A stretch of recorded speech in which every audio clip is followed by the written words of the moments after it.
तो दोस्तों स्वागत है आप सभी का मोटर मैथ्स पे। और जब हम बात करते हैं great value for money cars की, तो दो गाड़ियां हैं जो हमारे दिमाग में आते हैं।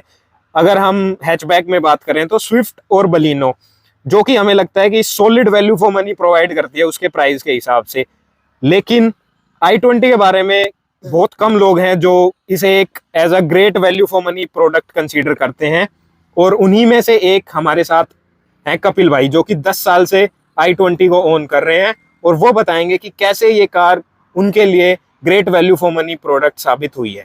तो कपिल भाई बताओ कि कैसे ये अपने प्राइस को जस्टिफाई करती है, क्योंकि शुरुआत में इनिशियल जो ओनिंग कॉस्ट है वो भी उन कार्स के मुकाबले थोड़ी ज़्यादा है। इसके अलावा मेंटेनेंस भी थोड़ा इसका महंगा है। और ऑफ कोर्स माइलेज, जो कि एक बड़ा कंसर्न है मोस्टली लोगों के लिए, तो वो भी इसकी थोड़ी कम है माइलेज, यानी रनिंग कॉस्ट भी इसकी ज़्यादा है। तो आप बताओ कैसे ये आपके लिए एक ग्रेट वैल्यू फॉर मनी है, या फिर वैल्यू जस्टिफाई कर रही है मनी की। बिल्कुल भाई, क्वेश्चन आपका मैं सीधा सीधा ये समझू, आप बोल रहे हो कि क्यों बलेनो क्यों नहीं और ये क्यों, या स्विफ्ट क्यों नहीं। हाँ, बलिनो स्विफ्ट छोड़ के आज के दिन में कोई i20 क्यों खरीदे। बिल्कुल भाई, अब देखो मैं ना जनरलाइज तो नहीं करूंगा, बट क्योंकि मारुति का इंजन भी काफ़ी अच्छा है, रिफाइंड है। पर ये है कि मेरे मेरे एक किस्सा है जो मैं आपको बताता हूँ। मेरा भाई है हमारे राहुल भाई है, उनके पास उन्होंने बलिनो ली थी। तो उनने मैंने ये 2014 में ली थी और उन्होंने ये गाड़ी 2016 में ली थी। अब उनकी गाड़ी ने 3-4 साल के बाद ऐसे ऐसे इश्यूज दिखाने शुरू कर दिए जो ना कहीं आपको मजबूर कर देते हैं गाड़ी चेंज करने के लिए। जैसे सबसे पहली चीज, उसमें रस्टिंग के इश्यूज आ गए।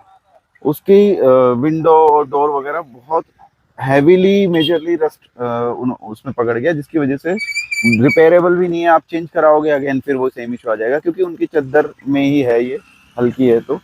जबकि मेरे को इसमें इस तरह का कोई इशू नहीं आया। तो इन दी एंड हुआ क्या, उन सब इश्यूज को कंसिडर करते करते, क्योंकि आप जब बलिनो को ड्राइव करते हो तो आप हाई उस वो हल्की गाड़ी है, हाईवे पे उछलती हुई चलती है। तो अगर आप 70-80 के अबाव जाओगे तो आपको वो कॉन्फिडेंस नहीं आ पाता कि हाँ मैं इसको लेके चलूं। उनके साथ भी यही होने लगा, रस्टिंग के इश्यूज आ गए। जब वो पहले तो इनिशियली छोटी छोटी ड्राइविंग करते थे, लेकिन जब एक लॉन्ग रूट पे गए तो ही फेल्ट कि हाँ यार, एक अच्छी स्टेबिलिटी वाली गाड़ी होनी चाहिए जिसमें आपको फील हो confidence when you are driving above 70, 80 and 90। तो he then ended up changing his car, and it was a matter of like 5 years। 5 साल में उन्होंने अपनी गाड़ी चेंज कर दी। अब मैं आपको बताता हूँ the other point of view. अब उन्होंने 5 साल के बाद अपनी गाड़ी चेंज की, दोबारा से सारी कॉस्ट दी, दोबारा से सारे टैक्सेस दिए। वेर एज मैं इसको ऑन करता था और मेरे को ऐसी कोई चीज़ कभी फील नहीं हुई। तो दो इसके पार्ट्स, इसका मेंटेनेंस रिलेटिवली थोड़ा महंगा है उससे, लेकिन फिर भी आज मैं उनसे ज़्यादा प्रॉफिटेबल सिचुएशन हूँ, बिकॉज इस पर कोई ईएमआई वगैरह का मेरे पास एक्सपेंस नहीं है, या फिर अदर कोई changing A car in it self is a big deal, because आप टैक्सेस में बहुत सारा पैसा दे देते हो, वो मैंने आज तक नहीं दिया है। तो अब अगर मैं देखता हूँ, या हम नेट नेट कभी लगाते हैं, तो मैं उनसे कम पैसे खर्च आज तक मैंने किए हैं गाड़ी में। वेरएज वो मजबूर हो गए थे कि उनको चेंज करनी ही थी गाड़ी। तो इस तरीके से आई वुड से कि इट जस्टिफाइज इट्स वर्थ। शुरू में नो डाउट थोड़ी ओनिंग कॉस्ट हाई है एज कम्पेयर टू मारुति या स्विफ्ट या बलिनो, बट लॉन्ग टर्म में ये एक ऐसा प्रोडक्ट है जिसको आप रख सकते हो। इसको आप आज भी चेक करो, किसी पार्ट में किसी तरह का कोई रस नहीं है। जो पार्ट इसके थोड़े एक्सपेंसिव होते भी हैं, उसमें उनकी ड्यूरेबिलिटी भी वैसी होती है। इस गाड़ी की के आज तक मैंने सेल चेंज नहीं कराया, एंड इसको 10 साल हो गए। तो ये अपने आप में एक एग्जांपल है कि हाँ, इसके जो पार्ट जो रिलेटिवली थोड़ा महंगा लगते भी हैं, वो भी लेकिन जस्टिफाई करते हैं अपनी कॉस्ट को, और लॉन्ग टर्म में आप इसी को लेने में फायदे में रहते हो as compare to the competition. एक पीस ऑफ माइंड भी रहता है। पीस ऑफ माइंड भी रहता है।